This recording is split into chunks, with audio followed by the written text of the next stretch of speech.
ఘనమైనవి నీ కార్యములు నా ఎడలా, స్థిరమైనవి నీ ఆలోచనలు నా యేసయ్యా.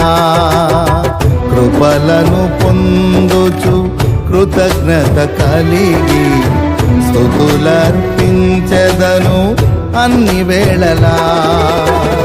అనుదినము నీ అనుగ్రహమే, ఆయుష్కాలము నీ వరమే. అనుదినము నీ అనుగ్రహమే, ఆయుష్కాలము నీ వరమే. ఘనమైనవి నీ కార్యములు నా ఎడలా, స్థిరమైనవి నీ ఆలోచనలు నా యేసయ్యా.